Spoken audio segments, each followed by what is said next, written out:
한반도 평화를 염원하며 함께해 주신 여러분 반갑습니다. 우원식 국회의장입니다.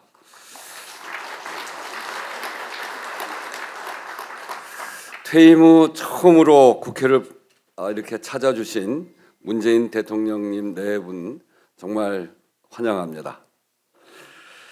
오늘 기념식을 공동으로 주최하는 김대중재단, 노무현재단, 포럼 사이제, 한반도 평화포럼께 감사드리고 우리 권노갑 이사장 95세 30년생이니까 95세시잖아요. 95세 어르신이 한 발에 저 높은 계단 단상을 올라오시는 거 보니까 우리나라가 아직 기운이 센 것 같습니다. 권노갑 이사장님, 임동원 명예이사장님, 박능우 상임대표님, 그리고 차성수 이사장님 말씀 잘 들었습니다.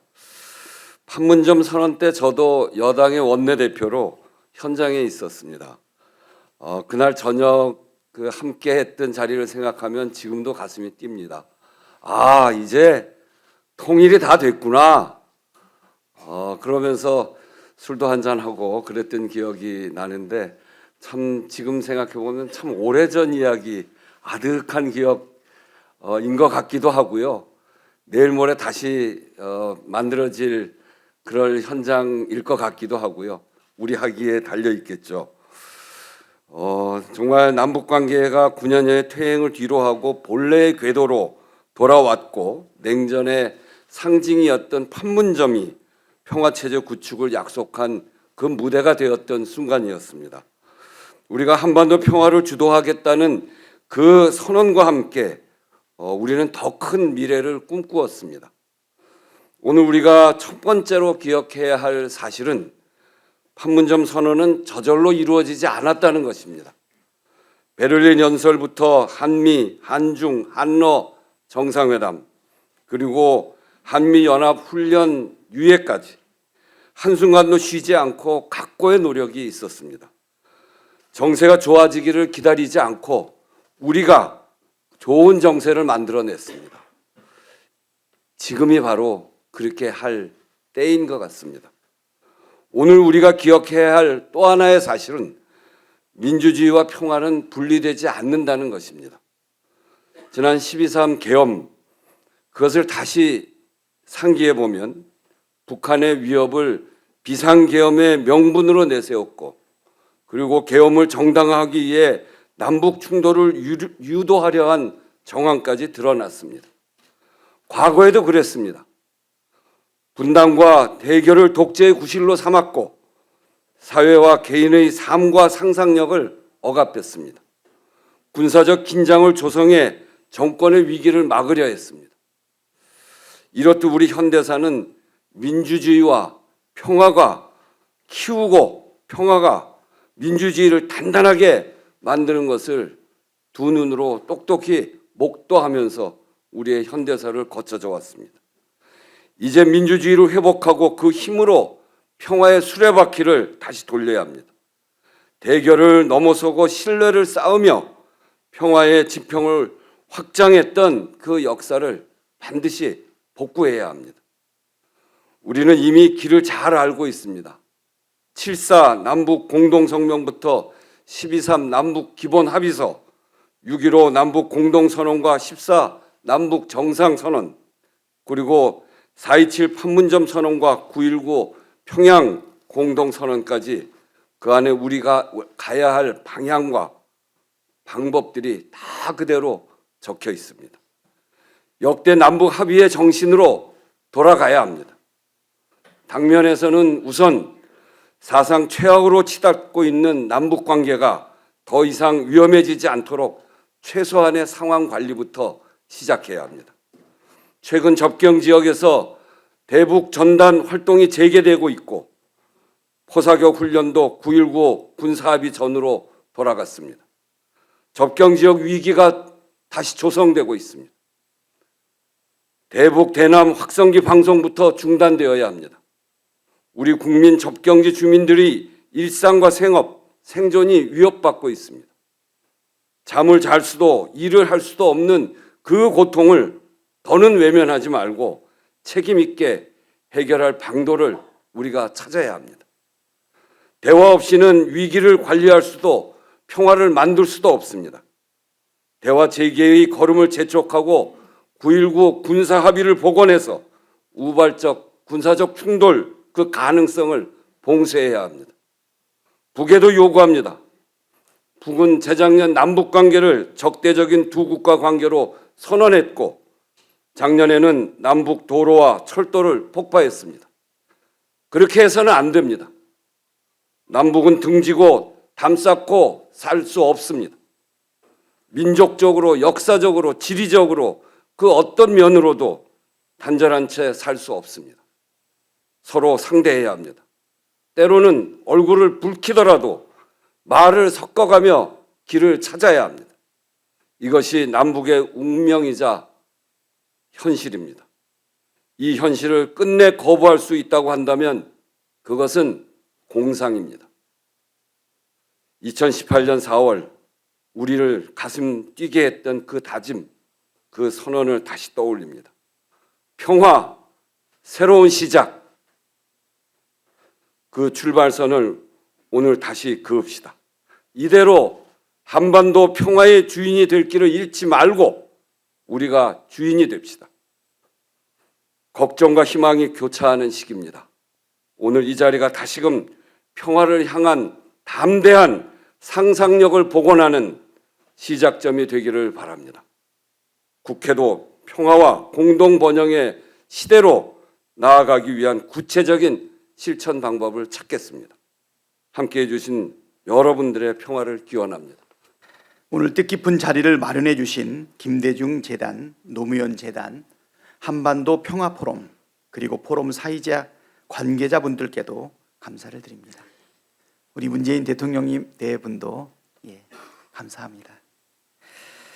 7년 전 2018년 4월 27일 한반도에 평화의 봄이 찾아왔었습니다.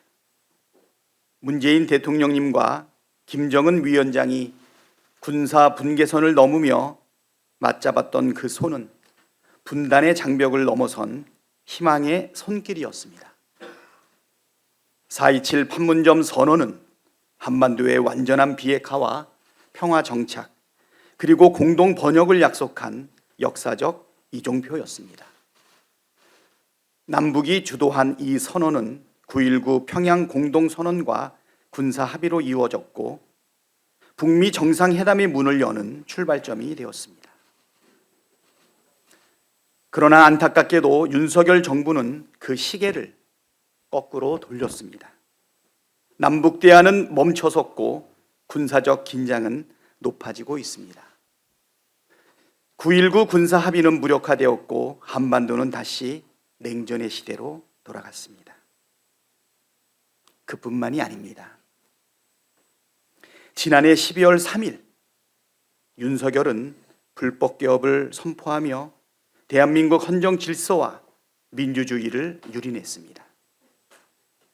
비상계엄을 선포하기 전에 무인기를 평양에 보내는 등 전쟁을 유도하려 했다는 의혹과 정황도 불거졌습니다. 비상계엄이 성공했다면, 아니, 그 전에 전쟁 유도 행위가 성공했다면 한반도는 다시 참화 속에 휩쓸려 들어갔을 것입니다. 다행히 비상계엄을 저지하고 윤석열을 탄핵함으로 우리는 민주주의를 회복하며 전쟁의 고비는 넘길 수 있었습니다. 이제 우리는 다시 4.27 정신으로 돌아가야 합니다. 대결이 아닌 대화로, 긴장이 아닌 평화로, 분열이 아닌 협력으로 나아가야 합니다. 평화는 선언만으로 지켜지지 않습니다. 대화 없는 평화는 공허하고 평화 없는 안보는 허상입니다. 힘은 기본이지만 힘만으로 결코 평화를 만들 수 없습니다. 긴장을 낮추고 갈등을 해소하는 길은 언제나 외교와 대화였습니다. 올해 6.15 남북 정상회담 25주년, 9.19 평양 공동선언 7주년, 14 남북 공동선언 18주년을 맞아 그 숭고한 평화의 정신을 다시금 되새기고 되살려낼 것입니다. 더불어민주당은 이 정신들을 계승해 다가올 대선에서 반드시 승리하겠습니다. 그리고 다시 한번 진정한 평화의 봄을 이 땅에 피워내겠습니다. 2018년 우리가 함께 만들었던 평화, 그때의 그 감동과 희망을 다시 국민께 돌려드리겠습니다. 안전한 나라, 평화로운 한반도를 만드는 길에 최선을 다하겠습니다. 4.27 판문점 선언 7주년 기념식 개최를 다시 한번 진심으로 축하드립니다.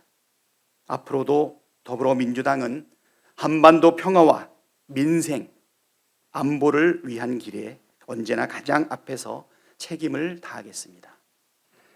4.27 판문점 선언 7주년 기념 행사에 함께 주신 모든 분들께 반가운 인사를 드립니다.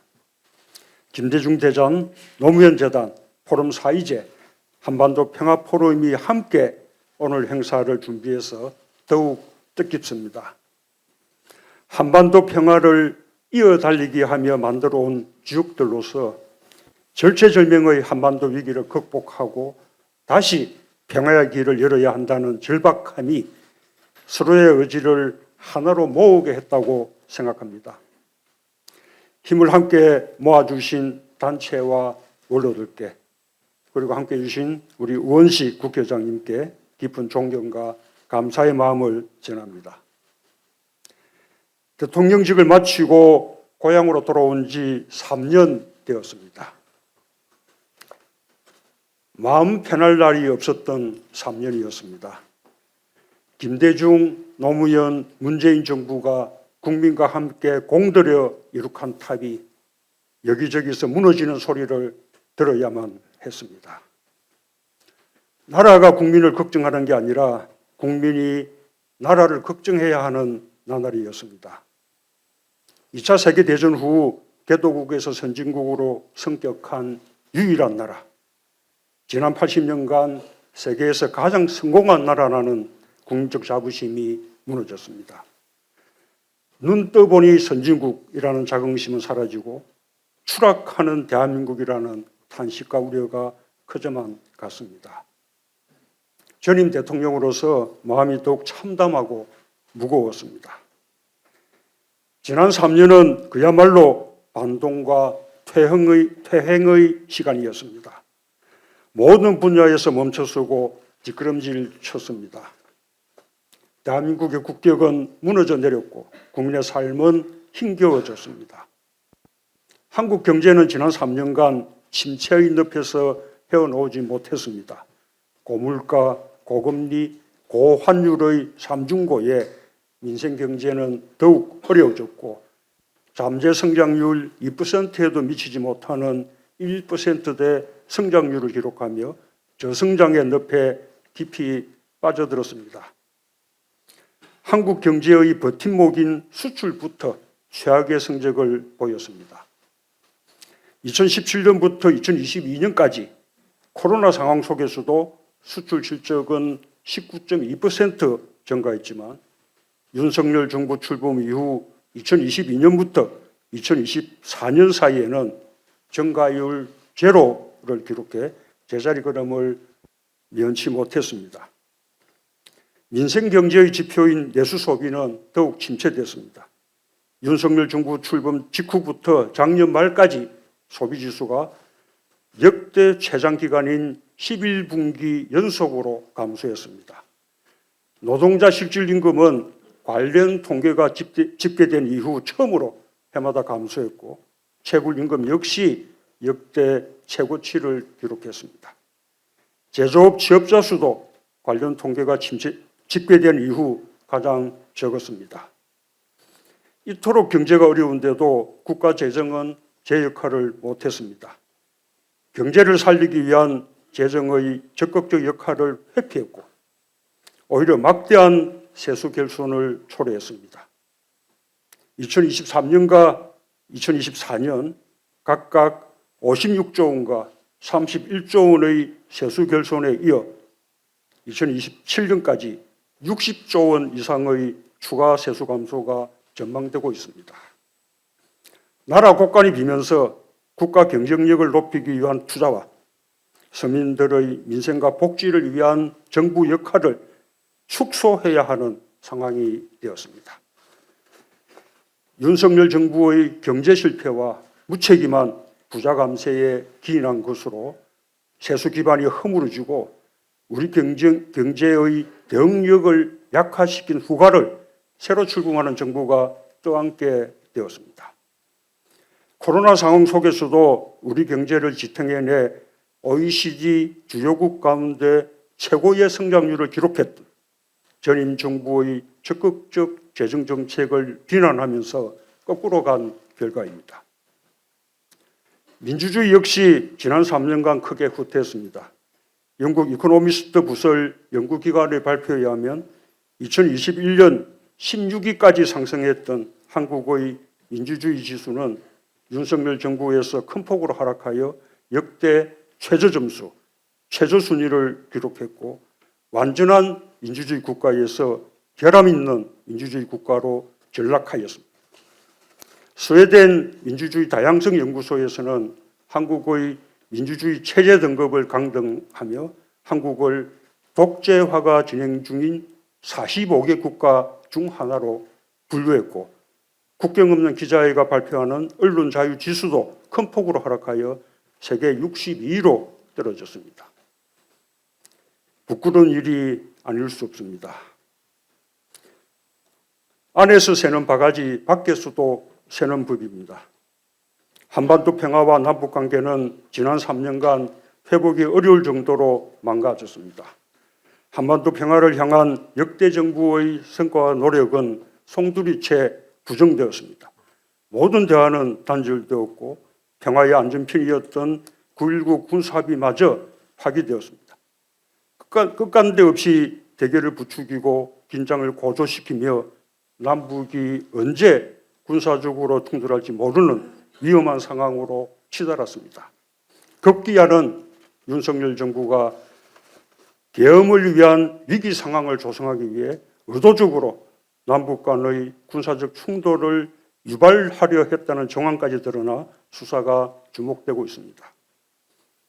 윤석열 정부는 역대 정부가 개성해온 균형 외교를 파기하고 철진한 이념에 사로잡혀 편협한 진영 외교만 치중했습니다. 그 결과 주변국의 반발을 키우며 국익은 훼손되었고 평화와 번영의 땅이 되어야 할 한반도는 신냉전 대결의 최전선이 되었습니다. 이제 차기 정부의 최우선 과제가 됐지만 윤석열 정부가 망쳐놓은 외교를 다시 정상화하는 데는 많은 시간과 노력이 소요될 것입니다. 윤석열 정부의 모든 분야에 걸친 총체적인 국정 파탄은 대통령 한 사람의 실패가 아님을 보여줍니다. 집권 세력의 낡은 이념과 낡은 세계관, 낡은 안보관과 낡은 경제관이 거듭해서 총체적인 국정 실패를 초래해 왔다는 교훈을 우리는 잊어서는 안 됩니다. 12.3 비상계엄은 대한민국 퇴행의 결정판이었습니다. 민주화된 우리나라에서 이러한 시대착오적 일이 대명천지에 벌어질 것이라고는 꿈에도 생각하지 못했습니다. 수십 년 전 군부 독재 시대에나 있었던 어둠의 역사가 오늘의 대한민국에서 재현되는 것을 보고 세계도 경악을 금치 못했습니다.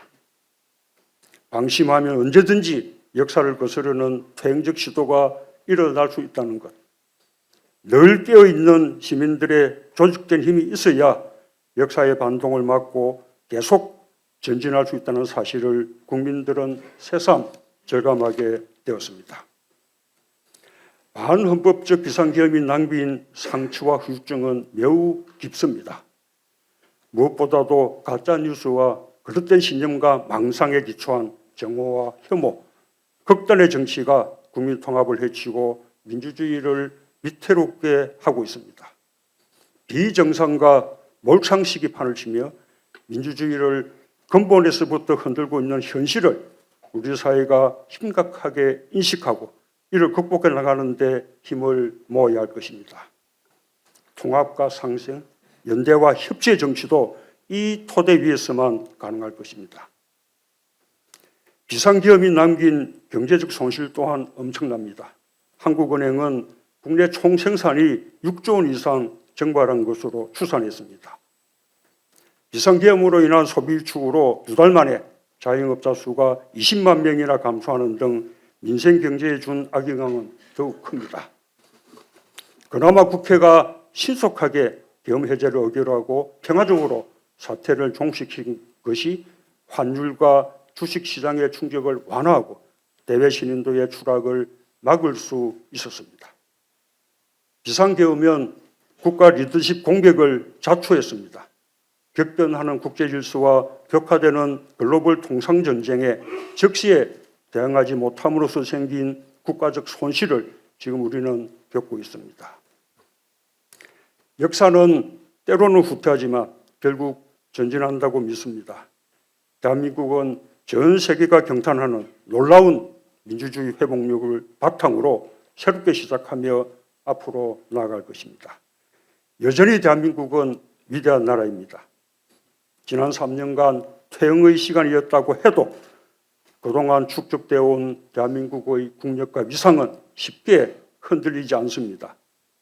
대한민국에는 위대한 국민이 있습니다. IMF 위기 극복에서, 촛불혁명에서, 코로나 대유행의 극복에서, 그리고 최근의 기초의 혁명까지 언제나 깨어있는 시민들의 성숙한 시민의식이 위기의 대한민국을 구하며 대한민국을 더욱 강하게 만드는 힘이 되었습니다.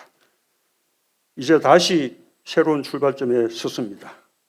국민들의 성숙한 시민의식이 역사의 수레바퀴를 다시 앞으로 돌리며 민주, 민생, 평화의 길로 나아갈 기회를 만들어냈습니다. 역사는 반복한다는 말이 있습니다. 돌이켜보면 역대 민주당 정부는 역대 보수 정권이 남긴 퇴행과 무능을 바로잡고 대한민국을 다시 전진시켜내는 것이 운명처럼 되었습니다. 국민이 선택하게 될 새 정부가 국민과 함께 훼손된 대한민국의 국격을 회복하고 더욱 유능하게 자랑스러운 나라를 만들어 나가길 기대합니다. 퇴행과 전진을 반복해온 역사도 이제 종지부를 찍을 때가 되었습니다. 다시 한반도 평화의 길로 나설 때입니다. 역대 민주당 정부가 굳은 의지와 이어달리기로 한반도 평화의 길을 개척했듯이 평화를 지향하는 유능한 새 정부가 한반도 평화의 역사를 잇고 새로운 한반도 평화 프로세스를 재개하기를 기대합니다. 남북 간의 대화를 재개하는 것이 무엇보다 중요합니다. 문재인 정부가 출범한 2017년 당시에도 거듭된 북한의 핵과 미사일 도발과 북미 간의 말폭탄으로 한반도가 전쟁 위기에 직면해 있었지만 결국 남북 대화를 통해 전쟁의 위기를 평화의 기회로 바꿀 수 있었습니다. 남북 관계가 최악의 상태에 처해 있고 도저히 대화를 말할 분위기가 아닌 것처럼 보이는 지금이야말로 그 어느 때보다 대화의 노력이 필요한 때입니다. 미국과 일본은 이미 북한과의 대화 의지를 표명한 바 있습니다. 물밑 접촉이 시작되었을 가능성도 있습니다. 우리가 그 대화의 구경꾼이 되어서는 안 될 것입니다. 군사적 충돌의 위험을 피하기 위해서는 9.19 군사합의를 복원하는 것이 출발점입니다. 한반도에서의 전쟁은 우발적 충돌에 의해 촉발될 수 있다는 사실을 잊지 말아야 합니다. 일각에서 제기되는 핵무장론은 위험한 주장입니다. 북한의 핵 개발에 면죄부를 주고 한반도의 비핵화를 포기하는 것이며 동북아를 세계의 화약고로 만들 수 있는 무책임한 주장입니다. 국제사회에서 고립을 자초하고 경제 제재를 초래하며 국가와 민족을 공멸의 길로 이끌 수 있는 위험천만한 주장입니다. 균형 외교는 안보와 경제를 위해 가장 중요한 국가 생존 전략입니다. 편중 외교는 우리의 지정학적 조건을 치명적 약점으로 만들어버리는 어리석은 발상입니다. 우리의 지정학적 조건을 오히려 장점으로 만들어 평화와 번영의 지렛대로 활용하는 지혜로운 외교 전략이 필요합니다. 긴밀한 한미동맹을 바탕으로 주변국들과 협력을 적극적으로 이끌어내므로써 한반도의 평화의 환경을 조성해 나가는 한편 호혜적인 경제협력과 민간교류를 더욱 활성해 나가야 할 것입니다. 당장은 외교를 복원하는 노력부터 시작해야 합니다. 무모한 비상계엄으로 상당 기간 정상 외교의 공백을 초래했고 외교의 골든타임을 날려버렸습니다. 새 정부는 출범과 동시에 서둘러서 국익과 평화를 최우선에 둔 전방위적 외교 복원에 총력을 기울여야 할 것입니다. 평화는 목표인 동시에 과정입니다. 역대 정부가 남북 간의 신뢰를 쌓고 대화했던 노력들 하나하나가 평화로 가는 과정이었습니다. 4번의 남북 정상회담에도 남북 정상선언에도 불구하고 우리는 아직 한반도 평화의 정상에 이르지 못했습니다. 하지만 우리가 평화의 길을 다시 이어나간다면 반드시 정상에 오를 수 있을 것입니다. 결코 포기할 수 없는 평화를 위해 다시 신발끈을 조여맬 시간이 찾아왔습니다. 항상 국민 여러분께 감사한 마음입니다. 위대한 우리 국민 덕분에 대한민국은 위기를 극복하며 무너진 것을 다시 세우고 새롭게 도약하는 기회를 맞이할 수 있게 되었습니다. 국민과 함께 역사의 퇴행을 바로잡고 앞으로 나아갈 희망을 품을 수 있게 되었습니다. 민주주의를 지킨 힘으로 더 굳건한 민주주의로 나아가고 경제와 민생이 다시 활력을 되찾길 바랍니다. 뜨거운 민주주의 열정이 평화를 향한 열망으로 모여 한반도의 새로운 평화의 시대가 열리길 기대합니다. 감사합니다. 문재인 전 대표님 말씀 감사합니다. 자리로 이동하시겠습니다.